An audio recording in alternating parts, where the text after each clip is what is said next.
అందరికీ నమస్కారం.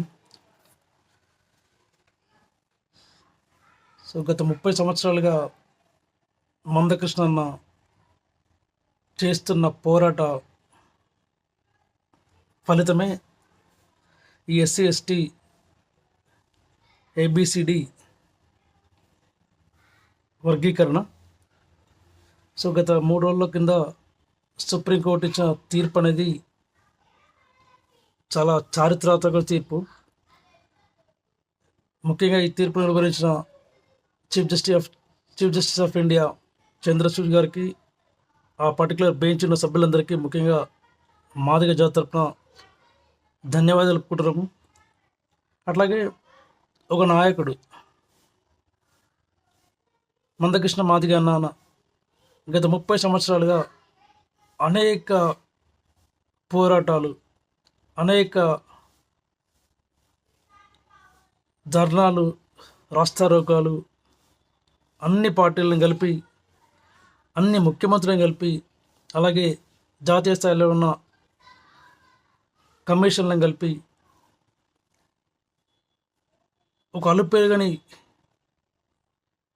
పోరాటం చేయడం వల్లనే ఈ ఏబిసిడి వర్గీకరణ, దాంతోపాటు ప్రస్తుత ప్రధానమంత్రి నరేంద్ర మోడీ గారు ఎలక్షన్స్కి ముందు తను ఇచ్చిన హామీ ప్రకారం ఈ ఏబిసిడి వర్గీకరణ అనేది చేస్తాము, దానికి కట్టుబడి ఉన్నామని చెప్పేసి బీజేపీ ప్రధానమంత్రి నరేంద్ర మోడీ గారు చేయడము, దాన్ని వెంటనే సుప్రీంకోర్టు ద్వారా తీర్పు వెలువరించడము అనేది ముఖ్యంగా ప్రధానమంత్రి నరేంద్ర మోడీ గారికి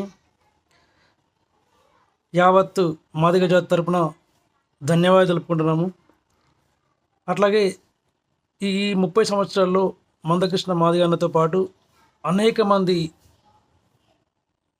లీడర్లు, మోత్కుపల్లి నరసింహులు కావచ్చు, లేదంటే వారితో పాటు ఇంకా జాతి కోసం పాటుపడే, జాతి కోసం కృషి చేసే ప్రతి ఒక్కరి యొక్క కృషి, ప్రతి ఒక్కరి యొక్క త్యాగం అనేది 30 సంవత్సరాల తర్వాత ఆ పోరాటానికి ఫలితంగా ఈరోజు ఏబిసిడి వర్గీకరణ అనేది సుప్రీంకోర్టు తీర్పు ద్వారా వెలువరించింది. దీనికి ప్రతి ఒక్క మాదిగ బిడ్డ, భారత ప్రభుత్వం, నరేంద్ర మోడీ గారికి, అలాగే మందకృష్ణ అన్న మాదిగ రుణపడి ఉన్నామని చెప్పడంలో ఎలాంటి సందేహం లేదు. అలాగే మాదిగ జాతి మొత్తం ఏకదాటిపైకి తీసుకొచ్చి ప్రభుత్వం చేత, అలాగే ఒక ప్రధానమంత్రి చేత ఒక బహిరంగ సభను ఏర్పాటు చేసి దాన్ని విజయవంతం చేసి ఈరోజు ఈ ఏబిసిడి వర్గీకరణకు దారితీసిన మందకృష్ణ మాదిగనను ఎంత మాట్లాడినా కూడా మనం తక్కువే అని చెప్పుకోవచ్చు.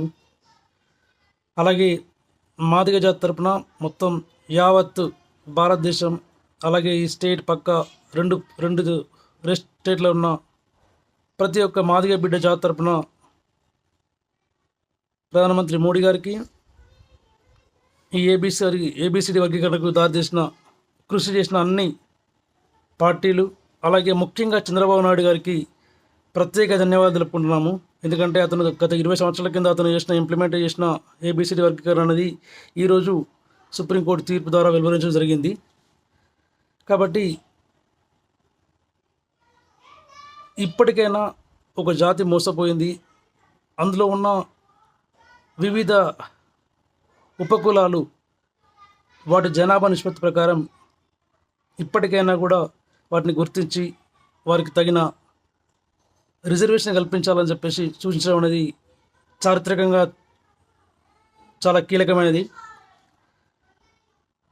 50 సంవత్సరాల తర్వాత, 75 సంవత్సరాల తర్వాత ఇప్పటికైనా కూడా భారత ప్రభుత్వం, అలాగే ఈ 30 సంవత్సరాల ఎంఆర్పిఎస్ లేదా మాదిగ దండోరా లేదా మాదిగ రిజర్వేషన్ పోరాట సమితి అనేక పేర్లున్నప్పటికీ అంతటికి ఒకటే ఎజెండా ఉండేది, ఏబిసిడి వర్గీకరణ. అది అమలైతే కొన్ని ఉపకులాలు వెనుకబడి